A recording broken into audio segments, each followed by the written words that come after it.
Good morrow, scholars. Welcome back to Five Nights at Freddy's: The Silver Eyes. Now, for some reason, I didn't open the book to the page that we left off, because I'm a doofus. So, okay, here we go. Chapter 5. Alright, now, I know that I keep looking up at the camera in horror or fascination every time something happens that's in reference to the games and what have you. But seriously, no, try and keep track of all of them and let me know. Like, just, you could leave a comment, send a message. I don't know how it would work. But whoever gets all of them, I wonder if the prize maybe could be, okay, I think I know what I'll do. If you have a Steam account, or if you want, you can just make one. I'm pretty sure it's free. Whoever can find the most references in this book, either reading along or listening to my read through, let's reading, that's what I'm calling them now.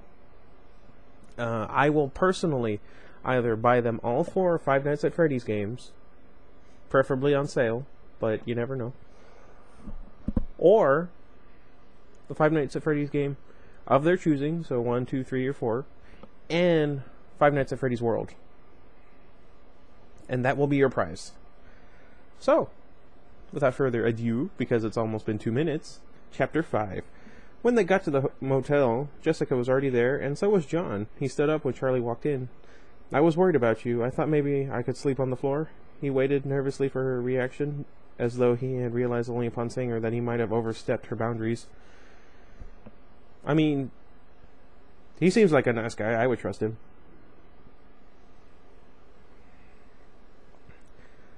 On another day in another place, Charlie might have been annoyed by his excessive concern, but here in Hurricane she was glad to have it. We should all be together, she thought. It's safer. She wasn't really afraid, but unease still clung to her like cobwebs, and John's presence had been a calming one ever since they arrived. It's kind of like Bella and Jacob all over again. He was still looking at her, waiting for a response, and she smiled at him. "As long as you don't mind sharing the floor with Jason," he said. He grinned. Just let me have a pillow and I'll be fine." Marla tossed him one, and he stretched elaborately, set it on the ground, and lay down. I also do that. They all went to bed almost simultaneously. Charlie was exhausted. Now that her injury had been cleaned and bound, the adrenaline of the night left her body all at once, leaving her drained and a little shaky. I make the weirdest faces. She didn't even bother changing into pajamas. She just collapsed on the bed next to Jessica and was asleep in seconds. Charlie woke just after dawn, when the sky was still pale and a little pink.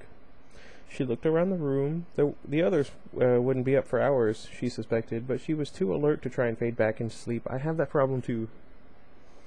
She grabbed her shoes and, stepping over Jason and John's sleeping bodies, went outside. The motel was a little way back off the road. Trees spread too thickly around and behind it. Charlie sat down on the curb to put her shoes on, wondering if she could go for a walk in the woods without getting lost. That didn't work so well for Bella. Where was I? Oh. The air was crisp, and she felt renewed and energized by the brief night's sleep. Her arm hurt, but a dull, pulsing pain that kept drawing her attention. However, it had not bled through the bandages.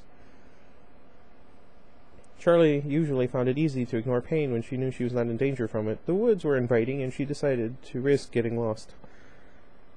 I like Charlie so far. I had a friend named Charlie in high school. She was a good friend. Although her name was spelled with an EY rather than... yeah, anyway. Although I did know a Charlie, and he had his name with an IE. Anyway. As she was about to stand, John sat down beside her. "Morning," he said. His clothes were rumpled from his night on the motel floor, and his hair was a mess. Mine kinda is like that right now. I don't know what happened. I just had to... never mind. "You again." Towards the end of my last video, the New Moon Chapter 21, I have a really hard time with strand of hair over here. Get out of my face. Anyway. Charlie held back a laugh. "What?" he said. She shook her head. "You look a little like your old self today," she said. He looked down at himself and shrugged. Clothes don't make the man. What are you doing up so early? I don't know. I couldn't sleep. What about you? Somebody stepped on me. Charlie winced. Sorry, she said, and he laughed. I'm just kidding. I was awake. Yeah, I would have done that too. I was going to go for a walk, she said, pointing to the tree line. Out there somewhere. Do you want to come? Yeah, definitely. They headed into the woods, and John hung back for a moment and surreptitiously retucked his shirt, trying to smooth out the wrinkles. Charlie pretended not to notice. There was no path, so they made their way through the trees at random, glancing back now and then to be sure they could still make out the motel parking lot. John stumbled over a fallen branch, and Charlie reached out with her good arm to catch him before he fell. Thanks, he said. Strong arm, too. Well, you caught me yesterday, so it's only fair I catch you back. Now we're even, she said. She looked around. The motel was scarcely in sight, and she felt concealed, made safe by the woods. She could say anything here, and it would be all right. She leaned back against the tree, picking idly at the bark behind her. You know, Freddy's wasn't the first restaurant, she said abruptly, surprising herself, and John looked at her quizzically, like he had not quite heard her. She didn't want to say it again, but she forced herself to. Freddy's. It wasn't my dad's first restaurant. There was a diner. A little one. It was before my mom left. I had no idea, John said slowly. Where was it? I don't know. It's one of those memories from when you're a little kid, you know? You only remember the things that are right around you. I remember the linoleum on the floor, on the kitchen floor. It was this black and white diamond pattern, but I don't remember where the restaurant was or what it was called. Yeah, John said. We took a vacation to a theme park when I was like 3, and all I remember is the back seat of the car. So, were they there? His voice dropped a little quieter when he said it, almost reflexively. Charlie nodded. Yeah. Or, were they there is what... okay, I gotcha. I'm dumb. Whoop. Book. Quit it. Oh, before I forget, we've got my buddy Artemis an orthopedic bed, and for some reason he won't sleep on it. If you have any tips, let me know on how I can get him to sleep on his bed. Yeah, there was a bear and a rabbit, I think. Sometimes the details get a little mixed up in my head. They're not like normal memories, she said. Wait a minute.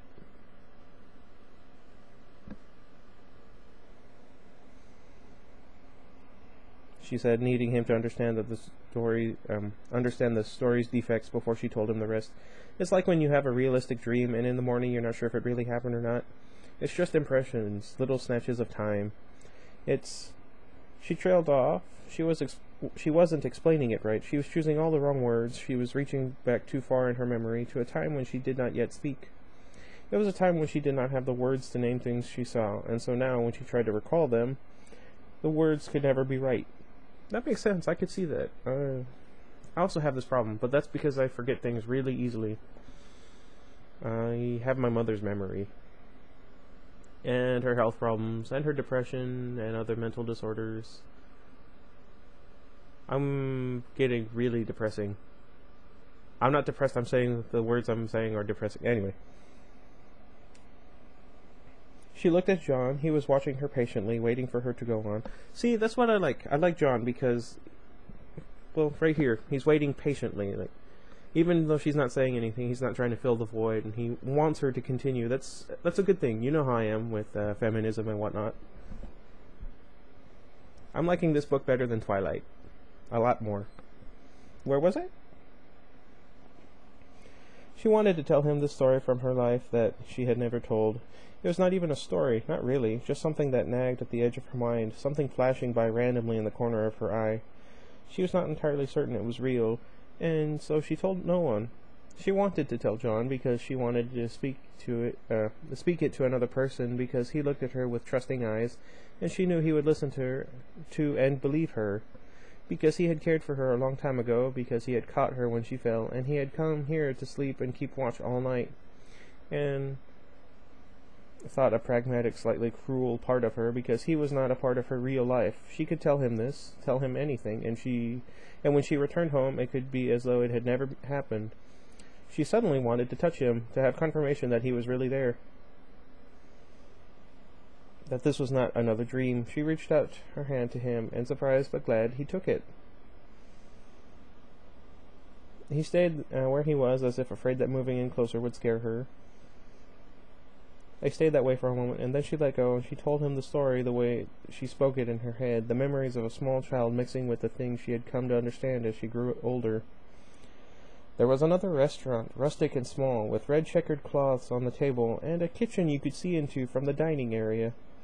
And they were all there together, her father and her mother, and us. When Charlie was very, very young, she was never alone. There was Charlie, and there was a little boy so close to Charlie that remembering him was like remembering a part of herself. They were always together, so she learned to say we before she said I. That's cool. I like that. I wish I had friends like that. I don't have friends. They played together on the floor of the kitchen, sometimes drawing pictures while hiding under a hardwood table. She remembered the shuffling of feet and the shadows of customers walking by. Light was broken by a slowly turning fan and thrown across the floor in ribbons. She remembered the smell of an ashtray and the hearty laughter of adults lost in a good story while their children played. Very often she would hear her father's laugh echoing from a distant corner as he talked with customers. When Charlie pictured him laughing like that now, it was with a little ache, a sucking feeling in the center of her chest, because his eyes were bright and his smile was easy, and because he wanted them all to be a part of the restaurant, to share his work freely, because he was not afraid to let his children roam and explore. He was yet untouched by grief, and so while he looked a little like the father she truly remembered, they were not the same man at all. That's so sad. What is up with my hair? I swear, every time I look away, it's getting worse and worse. Darn it, book. Charlie was looking down at the ground as she talked, at the dirt and stones and cracked remains of leaves, and her hand was at her back, stripping the bark from the tree. Does that hurt the tree? She thought, and forced her hands away, knotting them in front of her.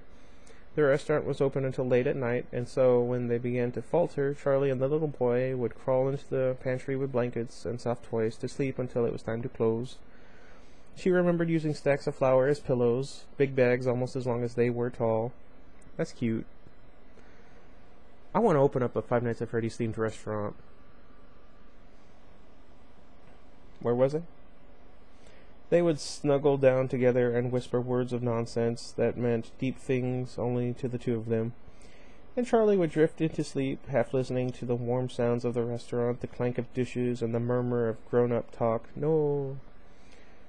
And the sound of the bear and the rabbit as they danced to their chiming tunes. They loved the animals, the yellowish-brown bear and the matching rabbit who wandered the restaurant dancing and singing for the customers, and sometimes just for Charlie and the little boy.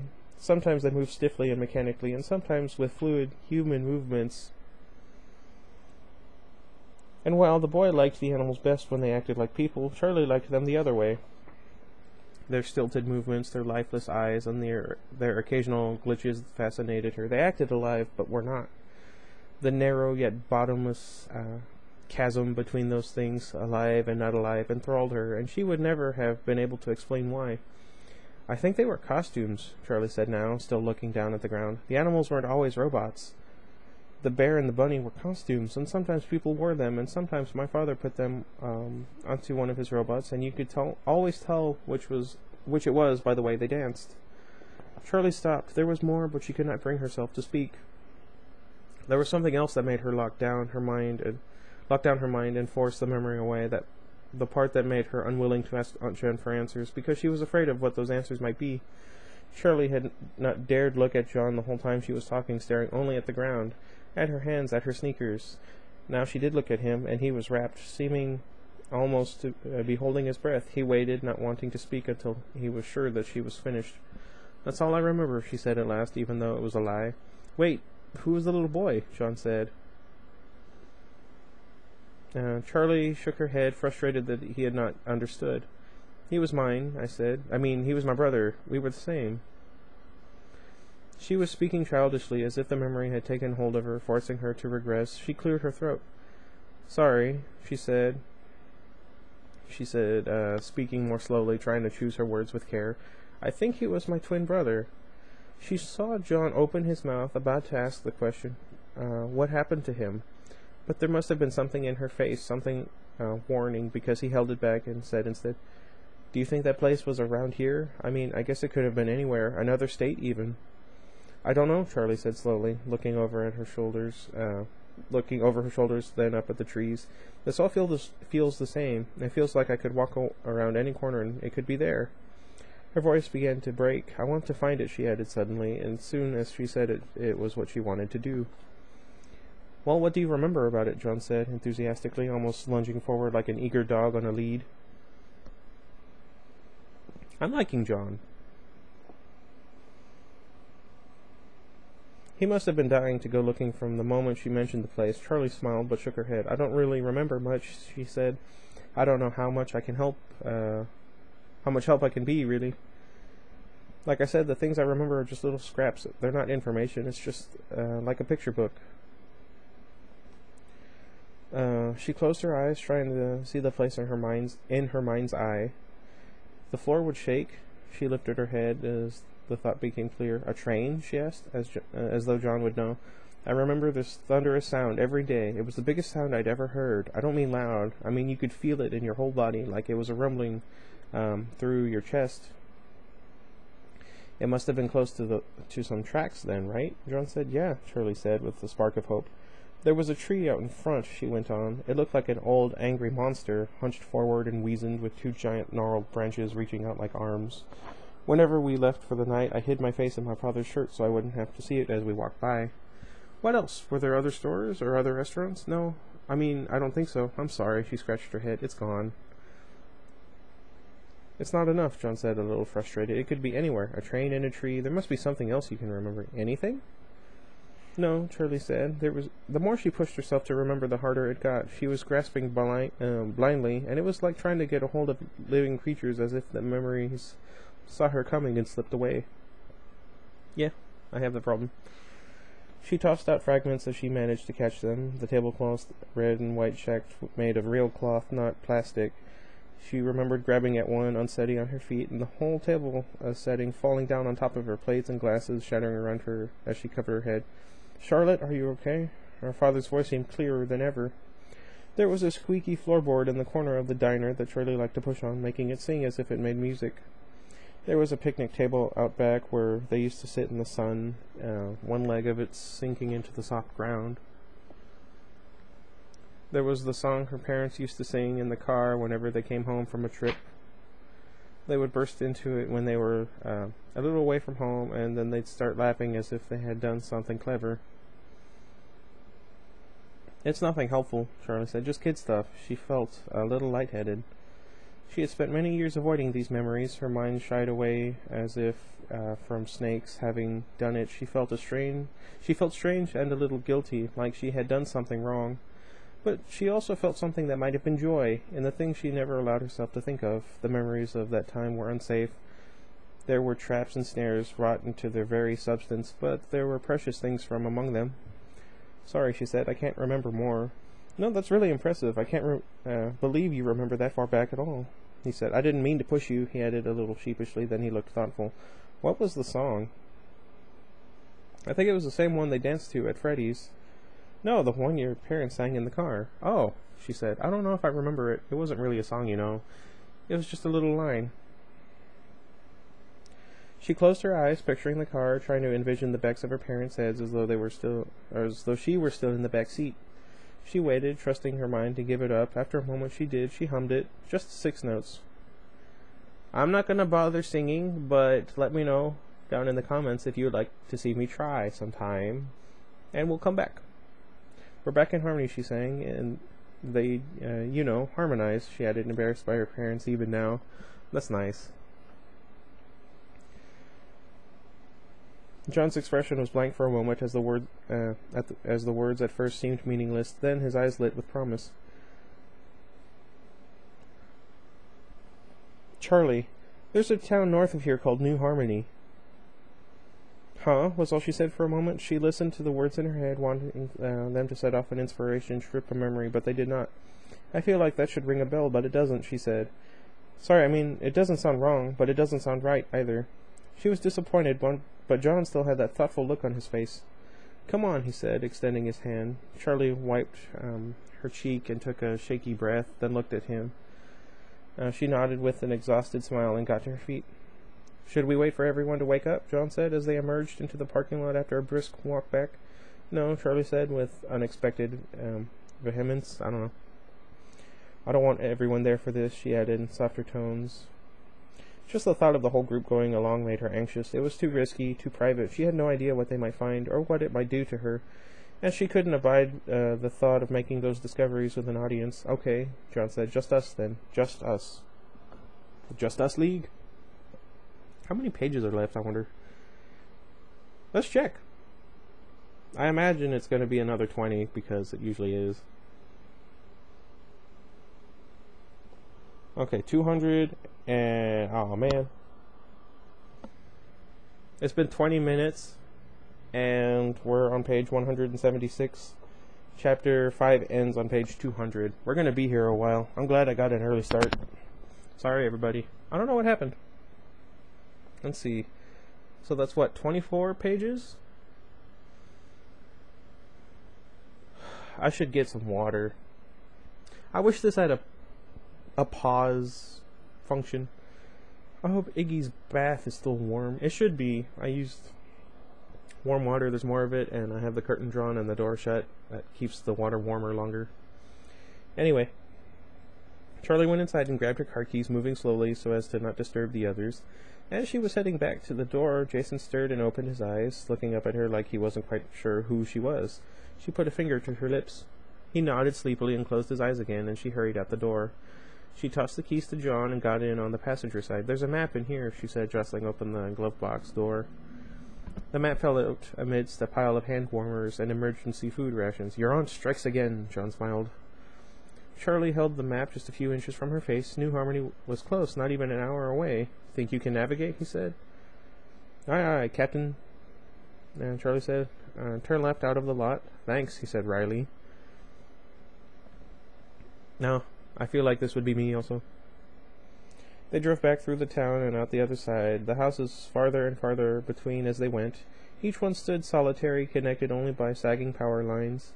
Charlie watched the telephone poles and the dipping wires repeating hypnotically as if they would go on forever, then blinked, breaking the spell.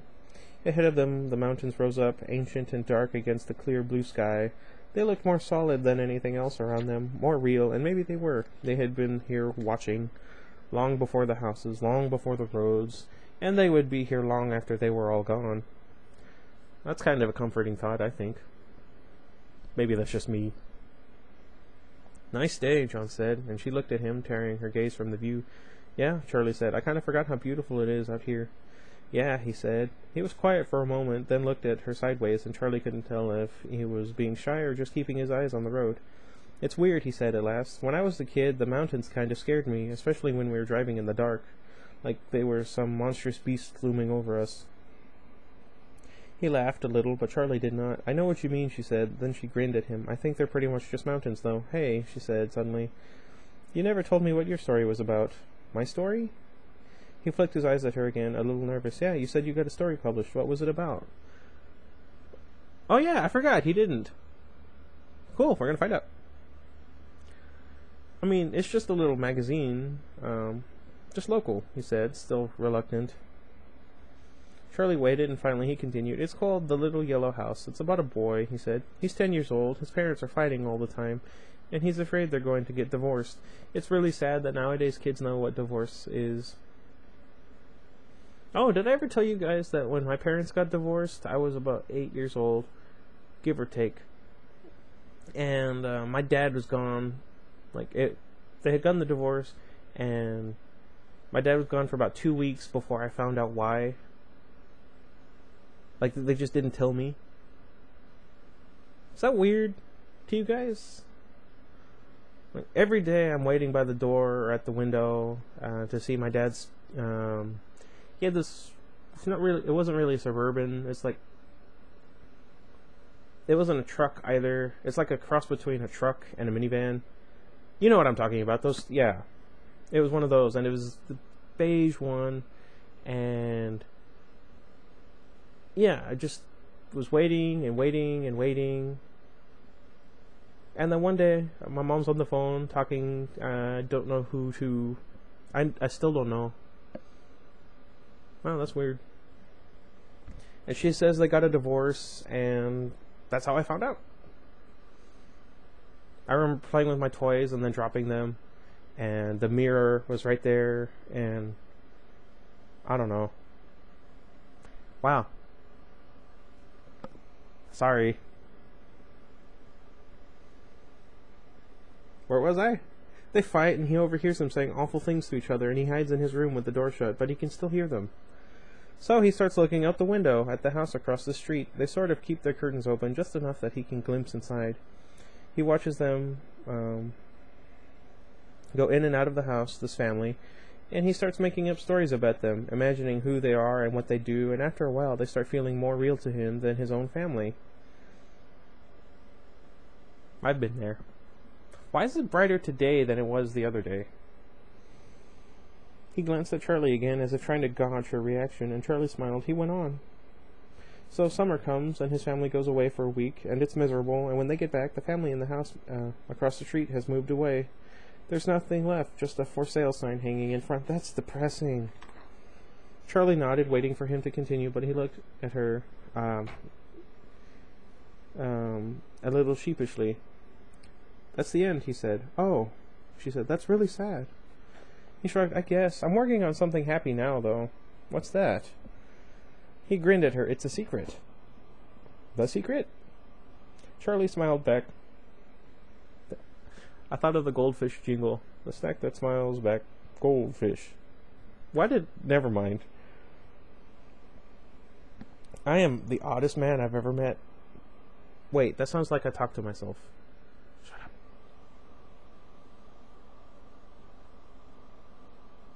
What was that? Anyway. It felt good to be out here. Good to just be driving out into the horizon. I was thinking of Yoda when he was discussing Luke and why he's not fit for training. Is that some egg? That's weird. She cranked the window down and put her arm out into the air. I do that too, enjoying the feel of the rushing wind. It's not wind rushing, it's us, she thought. What about you? John said. What about me? Charlie said, still happy playing against the wind. Come on, what's the life of Charlie like these days? Charlie smiled at him and pulled her arm back into the car. I don't know, she said. Pretty boring. There was a part of her that did not want to tell him, for the same reason she wanted him with her now. She did not want her new life to mix with the old. But John had told her something real, something personal, and she felt like she owed him the same in return. That's all right, she said at last. My aunt is cool, even if she does sometimes look at me like she's not quite sure where I came from. School's fine, I have friends and all that, but it feels so temporary. I have another year, but I feel like I'm already gone. Gone where? John asked, and Charlie shrugged. I wish I knew. College, I guess. I'm not sure what comes next.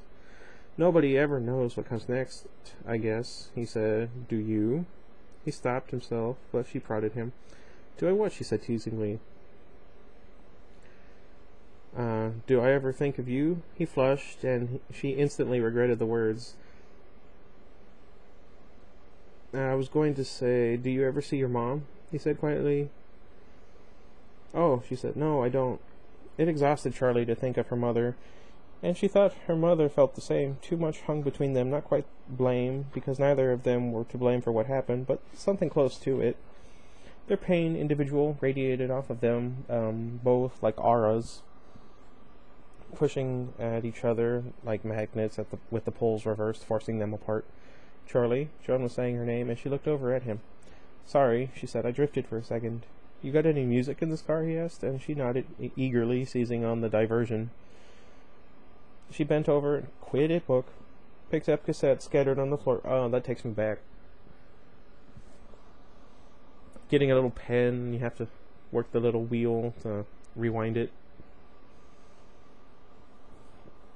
I mean, there was a function on there, but if it didn't work, that's what you had to do. Look it up. In fact, pause the video, look up, I don't know, I guess cassettes with, yeah, just cassettes. I'm sure someone will have a video on YouTube somewhere where you had to use a pen in order to mess with it a little bit. Like when the tape came loose. Anyway. Where was I? Scattered on the floor and started reading labels. He made fun of her tapes. She argued back, and after some playful bickering, she shoved a tape into the player and settled back again to stare out the window. I think this is where the map's usefulness ends, John gestured to the road ahead. The whole area is pretty much blank. I think what we're looking for isn't going to be on this map. He folded the map and tucked it neatly to the side of the seat, craning his neck out the window to see what they were passing. Yeah, she said. It looked like they had returned to civilization. Single houses littered the fields, and dirt roads branched off in all directions. The landscape was mostly bushes and short trees. The whole area nestled between rows of low-lying mountains. John looked at Charlie, hoping she would notice something that would point them in the right direction. Nothing, he said, though her blank stare had already given him the answer. No, she said plainly. She didn't want to elaborate. The houses became fewer and more scattered, and the fields of dry brush seemed to stretch wider, giving the whole area a feeling of desertion. John found himself glancing over at Charlie at short intervals, waiting for a signal, half expecting her to tell him to stop and turn around, but Charlie just stared into the distance, her eyes fixed on nothing, resting her cheek in her hand. Let's go back, she said finally, sounding resigned. We could have missed something, John said. He slowed the car, looking for a spot to make a U-turn. We missed a lot back there. Maybe it's down one of those dirt roads. Charlie laughed. Really? You think we missed a lot? She grew thoughtful. No, none of this feels right. Nothing rings a bell. She felt a tear spill onto her cheek, and she wiped it away before John could notice. Jon Snow. Okay, no worries, Charlie said abruptly, pulling herself back from reverie. Okay, that's the right page. I just want to make sure.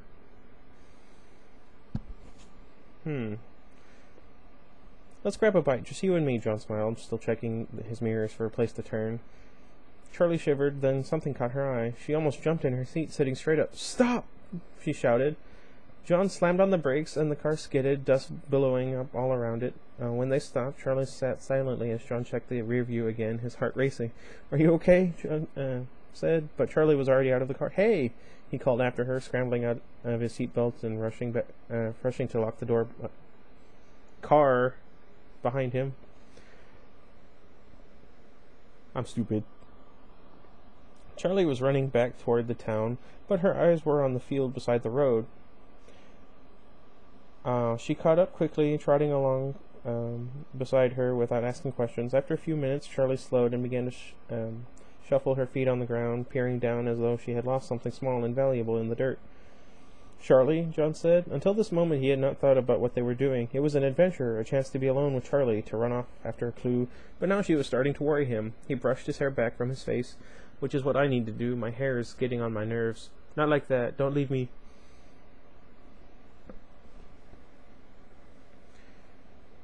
Charlie, he said again, his voice touched with concern, but Charlie did not look at him. She was intent on whatever she had found. Right here, she said. She made a sharp turn toward the edge of the road, where something protruded and snaked across the ground. John knelt carefully, brushing some of the loose dirt with his hand and exposing a flat metal beam. He kept going, uncovering a track that stretched across the road and went off into the field in both directions. It took him a moment to speak. It was as though the earth itself had tried to conceal it from them. Be careful, he thought, with a minor pang of alarm. But he brushed aside the feeling. I think we found your tracks, he said, looking up at Charlie, but she was nowhere in sight. Charlie? He took a quick look up and down the road, but there were no cars. Charlie, he called again, waving the dust away from his face and racing to catch up. When he reached her, he hung back a little, afraid to disturb her intense focus. There was a cluster of trees up ahead, gathered together as though around a campfire, tall and short, or thick and scraggly. I like scraggy. Charlie dragged her foot along the track as she walked, as if it might vanish if she ceased to touch it. What is that, an old station? Yes, good. Okay. And blocking the sun with his hand. There was a long building nestled in the trees, its color blending in with the small grove, making it difficult to spot. The tracks veered away, heading off toward the mountains, and Charlie stopped, dragging her foot along them, letting them go. John finally caught up, and they walked through the dry grass together toward the grove of trees, not that far away now. There has to be a road, Charlie strayed almost randomly, heading away from the building. John hesitated, but he gestured toward the building, then followed her, looking back to make sure he knew the way to the car. Before long, the ground leveled out beneath their feet. Old pavement broken with weeds and mounds of crumbling rock stretched across the field in a narrow, almost hidden path, leading once again toward the small building. "This is it," Charlie said softly. John approached her carefully, then stood at her side. They walked the road together, dodging around the pillars of grass that shot up from the breaks and holes. The tree was there, the one with the reaching arms and ghastly face, but it was no longer frightening, no longer as Charlie remembered. It must have already been dead when she was a child, she realized. Its limbs had fallen off, leaving jagged holes where they had been. And they lay where they fell, rotting in the ground. That's sad. The tree seemed a frail and weak shade of its former self, only recognizable by the stumps and bulges on its side that made its face. Now even the face looked tired. That makes me really sad. I like nature. The building itself was long and dilapidated. It was a single story, with a dark roof and weather-beaten walls. The place had once been painted red, but time and sun and rain had won out over the paint. It was peeled and curling, with long strips of it gone, and the wood beneath showing dark with what may be rot. Its foundation was overgrown with tall grass, and Charlie thought it looked as if it were sinking, as though the whole structure was slowly being swallowed by the earth.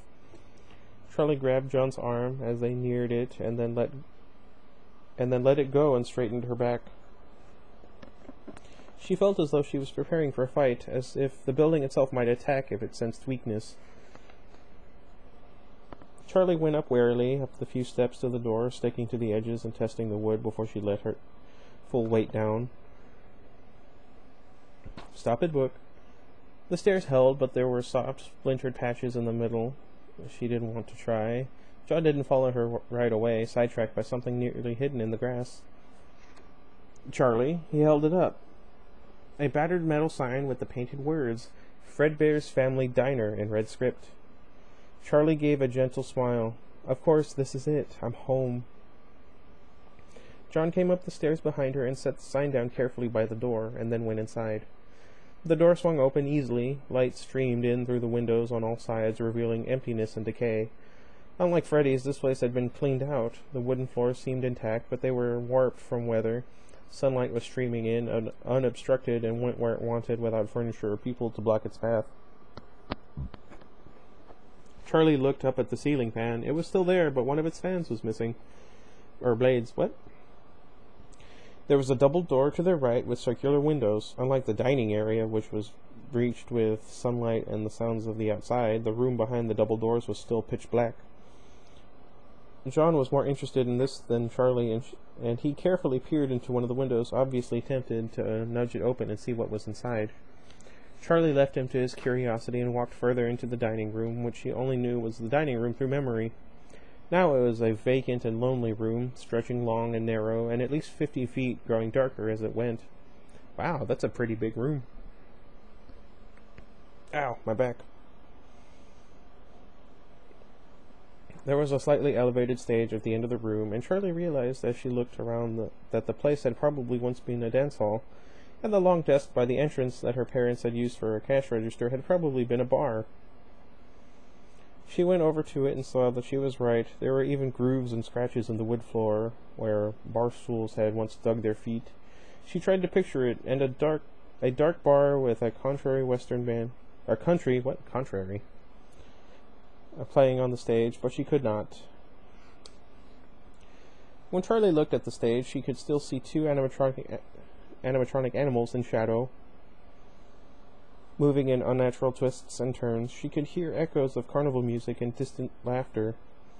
She could still smell the cigarette smoke in the air. She hesitated before going further, as though the ghosts she remembered might linger on the stage. She tried to catch a glimpse of where John was. He had finally had the door to the kitchen half open and was sticking his head inside. Charlie turned her attention back to the stage and walked toward it, across the creaking floor. Even the smallest sound was deafening, accompanied by faint whistles as the wind slipped through the cracks in the windows and the walls. No. Strips of wallpaper had peeled down and hung flat against the wall, inert until a breeze lifted them up and they wagged like thin fingers pointing at Charlie as she walked. Charlie stood at the base of the stage, studying the floor carefully for traces of what might have stood there before. All that remained were holes where bolts had once been. The corners looked blackened, with the shapes of coils and wires etched into dirt and wood. Everything is gone. Her head jerked toward the corner to her right. There was another door. Of course there is another door. This is why you are here. She stood still, looking at the door, but not ready to touch it. She was grasped with a strange and illogical fear, as though spiders and boogeymen might come rushing out. The door was ajar. Charlie looked back toward John again, hesitant to go on without him. As though he had heard her calling to him, he leaned out of the kitchen door with a wide-eyed expression. This is really creepy. He was obviously enjoying himself, like a kid in a haunted house. Can you come with me? Charlie's plea came as a surprise to John, who seemed pleased but irritated at the same time, having been enjoying his own adventure on the other side of the building. 2 seconds, he promised, then disappeared. She rolled her eyes, disappointed, but not surprised that his childish curiosity would take priority. I would probably do that too. If I were to actually go into a house like this, or not a house, in a building like this, I wouldn't. Oh, man. You know us Latino people, we don't mess with the supernatural unless we have to.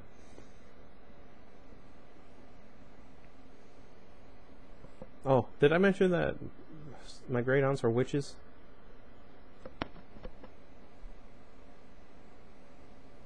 Where was I? Oh, there we go. She rested the back of her hand against the aged wood and gently guided it open, bracing herself against whatever might be inside.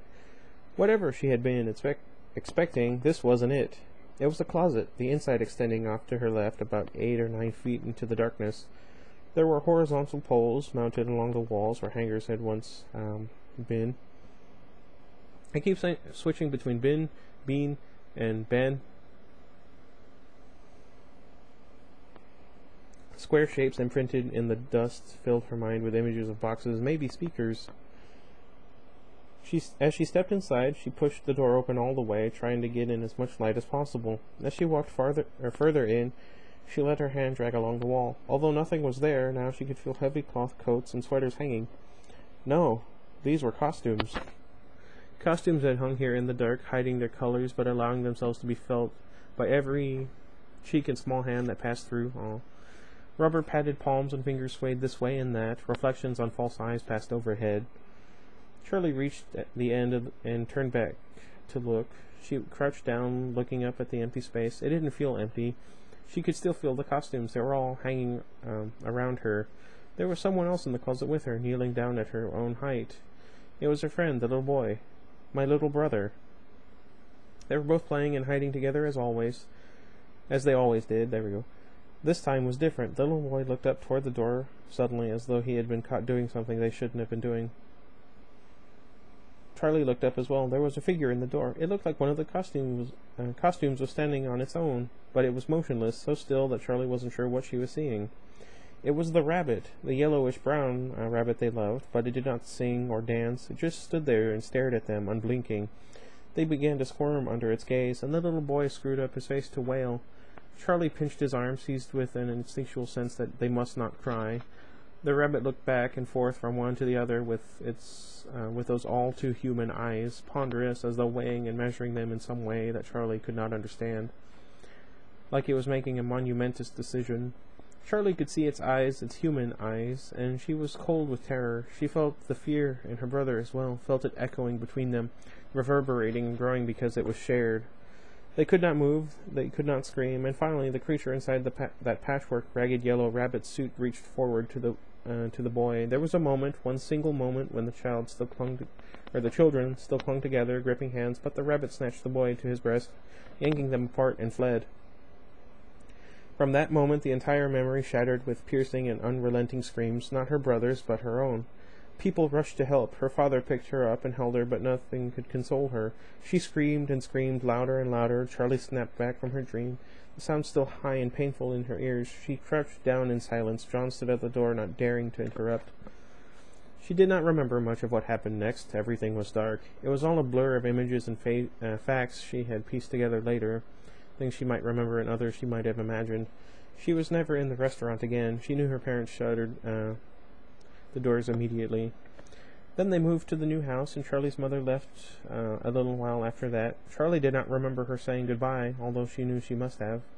Her mother would not have left without a goodbye, but it was just lost in the mist of time and grief like so much else. She remembered the first time she stood in the doorway of her father's workshop, the first day they were alone in everything. It was the day he began to build her a mechanical toy, a little dog who tilted his head from side to side. "Aw." She smiled when she saw it finished, and her father looked at her the way he would look at her for the rest of his life, as though he loved her more than life itself, and as though his love made him unbearably sad. She knew even then that something vital inside him had broken, something that could never be repaired. Sometimes he seemed to look right through her, as if he couldn't see her even when she was standing right in front of him. Her father never again spoke her brother's name, and so Charlie learned not to speak it either, as though to speak it would send them back to that time and unravel both of them. She woke in the mornings to look for the little boy, having forgotten her dreams that he was gone. When she turned to where he would be and saw only her stuffed toy, she would cry, but she would not say his name. She was afraid to even think it, and she trained her mind to shrink from it until she truly forgot, but deep inside she knew it. Sammy. A rumbling sound rose, loud and low, like a train passing, and Charlie startled. A train? She looked around her eyes wide. She was disoriented, not sure if she was in the past or the present. "It's okay, I don't think it's anywhere near here. It might just be a big truck." John took Charlie's arm and pulled her to her feet. "Did you remember something?" he whispered. He was trying to catch her gaze, but she was focused elsewhere. "A lot." Charlie put her hand to her mouth, still staring into the darkness as if she could see the scene. John's hand on her arm was an anchor, and she clung to it fast.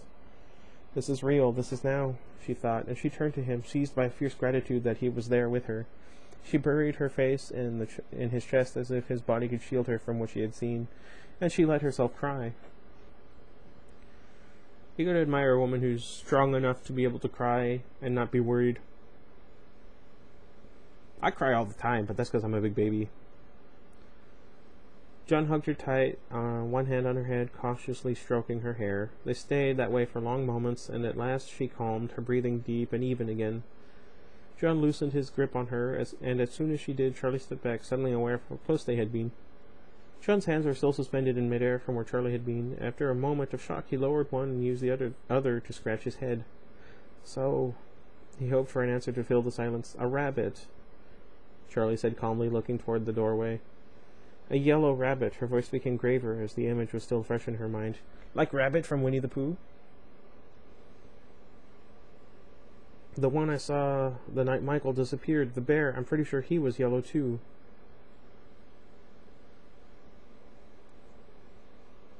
"I thought you said it was like the others," Charlie said. "I thought it was. When everybody said Freddy was brown that night we first met up, I just thought I was remembering it wrong. I mean, I really don't have a great memory for back then, you know? I didn't even remember what color my old house was, but then you said he was yellow too." "Yeah, they were yellow." She nodded. It was the answer he was expecting.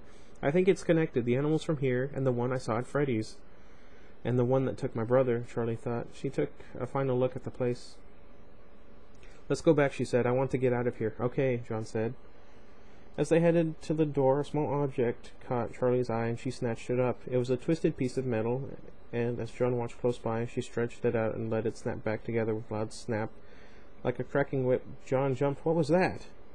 He said, composing himself. "I'm not sure," she said, but she slipped it into her pocket. John was watching her like there was something he wanted to say. "Let's go," Charlie said. They began the trek back to the car. Sammy, then years later, Michael, and the other kids. Of course it's connected, Charlie thought. Lightning might strike twice, but not murder. "What?" "Can you drive again?" She asked after a long period of silence. The only sound so far had been their shoes scrunching through the dry grass. "Yeah, of course."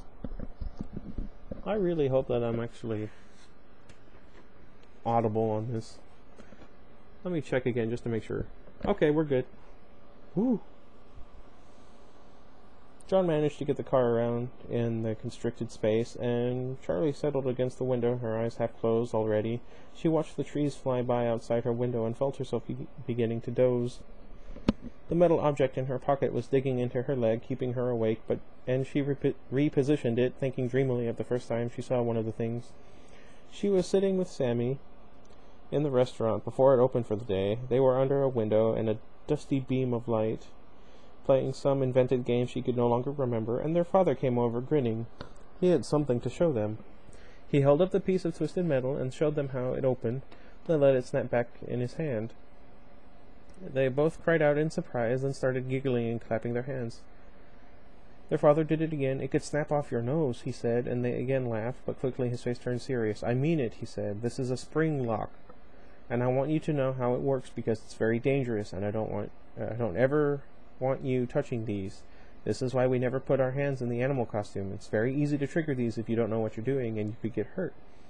It's like touching the stove. Do we ever touch the stove?" They shook their heads with a solemnity beyond their years. "Good, because I want you both to grow up with all your noses," he cried, and he swept them up, one in each arm, swinging them around as they laughed. Suddenly there was a loud snap. Charlie jolted out of sleep. "What was that?" "What was what?" John said. "The car was off." Charlie looked around. They were back at the motel. Charlie took a moment to reorient herself, then gave a reluctant smile. "Thanks for driving. What were you dreaming about? You looked happy." Charlie shook her head. "I don't remember." "Okay, that was a lot longer than last time, and dang it, Hare. You had one job." Anyway, okay, so, something in there. I didn't give it away entirely. Anyway, alright, we're almost halfway through. This is exciting. I'm liking the book so far. What do you guys think? Let me know down in the comments. I'm gonna go get Iggy, and then I'm gonna probably have to clean out a cut or two, because poked a hole in my hand. Anyway, let me know what you guys think. I know that I keep repeating that the book and the games are alternate continuities, but the same basic things happen in both of them, so let me know how you think everything is connected, and I'll put a video together after the end of this, and it could be all our theories and everything, and we'll go from there. But until next time, goodbye everybody. Also, sorry about the whole depressing things I was talking about today.